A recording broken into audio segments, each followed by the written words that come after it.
I'm hitting my daily calories with no concern to macros and slowly losing as per plan. I'm spacing my calories through the day so I'm not snacking or picking. I rarely come close to my suggested protein grams. It's been said that it helps to suppress hunger. That doesn't seem to be an issue currently. Now the question, what are the other benefits to adding more protein in my day other than curbing hunger? All right, so Lauren, if you wouldn't mind, I know we've got a lot of videos on protein, but there's one specific one, why Heather recommends more protein. I think that's what it was titled. If you wouldn't mind checking that one out and just posting it, that would be really great. But just a high level here, why is it? Okay, so one, yes, it does suppress hunger. That's number one. And honestly, for somebody who described what was just described, you're hitting your calories, you're losing weight, you're not overly hungry, you don't need to stress about macros right now. Don't stress about protein unless you want to. It's up to you. But here's what I want to encourage you to think about. When we're thinking about protein, how it plays into this. One, it is for satiation. Two, it is for muscle retention. So this is probably the biggest one that's going to impact everybody. The reason that a lot of what happens with yo-yo dieting and why I'm so against yo-yo dieting is because people lose weight quickly. And I've seen this actually happen to many of my coaching clients. They'll get things like DEXA scans, or they'll get body fat scans, things like that. And what they'll notice is, hey, I lost this weight, Heather. I lost 5 pounds since my last DEXA scan or bod pod scan.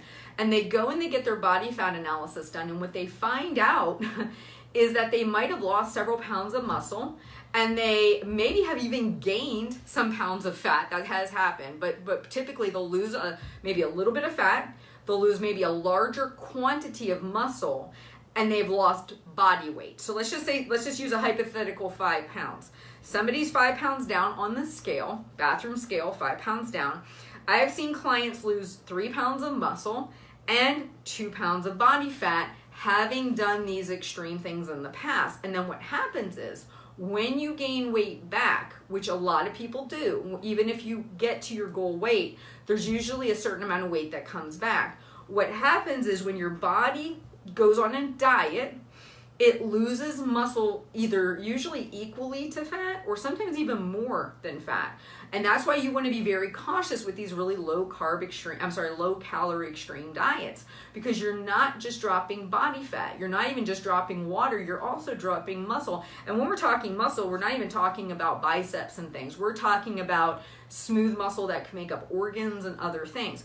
So the reason this is a problem is people get excited because they see the scale weight going down. But then what they don't realize is that they're losing muscle tissue, okay? When you're eating a higher protein diet and you're in a calorie deficit, it's kind of like you throw the brakes on losing the muscle a little bit. You're still gonna lose some, but you reduce the amount. So instead of maybe losing 3 pounds, as in our very first example, maybe you lose 1.5, and you're also, in this case, losing 3.5 pounds of fat. So it slows down that process of muscle loss in the dieting phase. So dieting phase always equals muscle loss to a degree, okay? The question is, how much do you want to lose? And then knowing more than likely in your lifetime, even if you get to your low goal weight, your goal weight that you're shooting for, your chances are you will gain weight back at some point, or some of the, not meaning all of the weight, but you'll gain some of it back. So you lose 100, you might gain back 20. You lose 70, you might gain back 10 or 15, right? You're going to gain some of it back, but what you're really trying to do is minimize the amount of muscle that's lost. So when you do gain weight back, you know, ultimately you're not messing up your body composition, okay? And that's kind of what the thought process is. So satiation, muscle retention.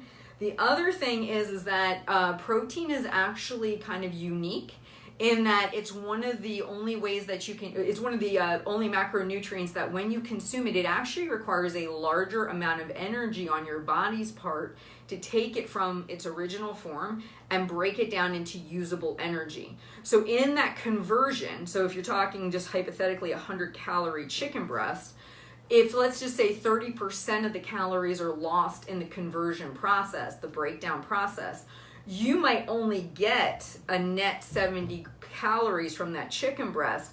30 of it are lost in the processing, okay? But with carbohydrates and fats, respectively, fats being the least, carbohydrates are the next highest. So we go protein, carbs, and fats, you do not get that same conversion. They're actually one of the easiest ones to be stored for later use. But the carbs have a in-between amount of thermal effect. So you get that extra bonus, right, where you're consuming these calories, but they're not all being translated directly into energy that your body can use. So for someone who's dieting, that's actually extremely helpful. So those are just some high-level points to help answer that question of why would a higher protein amount possibly help somebody who's dieting. I hope all of that was clear.